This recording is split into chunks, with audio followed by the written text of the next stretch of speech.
O PT e o PSDB na televisão. Virulência ou suavidade. Mudancismo ou terror. União ou arranca-rabo de classes.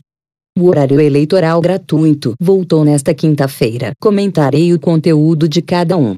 Mas o que interessa, de saída, é apontar as estratégias.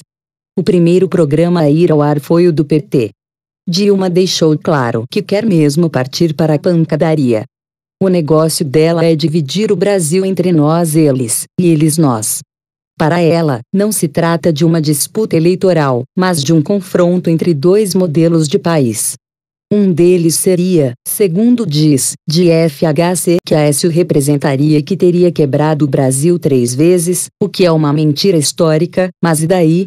Dilma voltou a fazer outra acusação falsa. Disse que o governo tucano privatizou patrimônio público a preço de banana. Também é mentira. A menos que as bananas valessem seu peso em ouro. Um ano depois, as ações da Telebrás que foram vendidas, a privatização da telefonia, valiam em bolsa menos do que o governo havia arrecadado com a venda. O Brasil só tem hoje muito mais celulares do que pessoas porque o setor privado entrou no negócio. De resto, tivesse havido ilegalidade, porque o PT não reverteu o processo. Daria confusão, sim, mas possível era. Foi adiante na mistificação e afirmou que o PT chegou ao poder com 50 milhões de brasileiros na indigência. É mentira também. Aliás, o partido faz uma baita confusão com o que seja a miséria, pobreza, fome etc. Misturou tudo.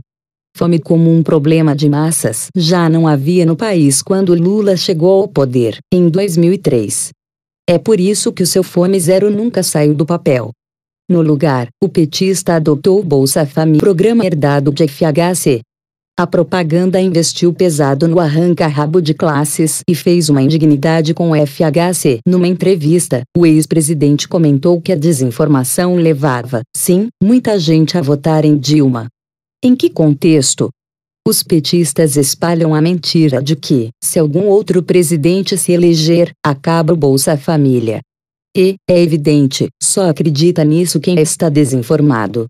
No horário do PT, a entrevista do ex-presidente foi transformada numa manifestação de suposto preconceito contra os pobres. Ironia. No dia em que vieram a público as revelações de Paulo Roberto Costa e de Alberto Youssef sobre como funcionava o esquema corrupto na Petrobras, inclusive durante o processo eleitoral que fez Dilma presidente, ela prometeu, se reeleita, combater a corrupção. Aécio. O programa de Aécio deixou de lado a pancadaria e preferiu iniciar com o tom elevado do agradecimento. A peça publicitária parece especialmente voltada para Minas Gerais, onde o tucano teve menos votos do que se esperava. Nem de longe Minas seguiu, por exemplo, o padrão de São Paulo, que foi muito mais mineiro. Em seu estado natal, o tucano ficou com 39,75% dos votos, contra 43,48% da petista.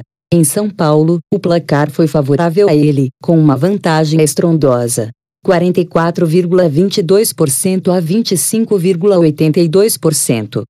Foram ao ar imagens do jovem Aécio ao lado de Tancredo Neves, num momento crucial da história do país. O fim da ditadura, quando o avô do agora candidato tucano costurou a participação da oposição no colégio eleitoral, o que permitiu a transição pacífica para a democracia.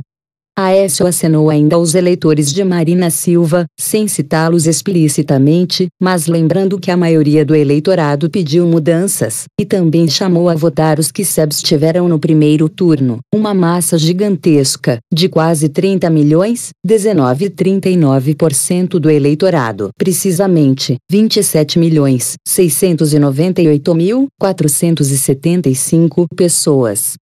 Notem. As abstenções superam os votos dados a Marina, 22.176.619, em exatos 5.521.856 indivíduos aptos a votar. O confronto com a petista, bem leve, ficou para o fim. Apresentadores opõem Aécio a Dilma, afirmando que ela é candidata que representa a continuidade do que está aí e que ele encarna a mudança. Os dois programas refletem o momento de cada campanha. Aécio vem de uma trajetória ascendente e pode falar em nome de uma esperança que diz estar nas ruas. Dilma, ao contrário, vem de uma dita expectativa de até vencer no primeiro turno para um confronto acirrado no segundo, em que provavelmente está atrás. Isso explica a suavidade dele e a virulência dela. Vamos ver os próximos lances. E que se note, confronto e críticas mútuas fazem parte do jogo. O que não é tolerável numa campanha é a mentira. Por Reinaldo Azevedo.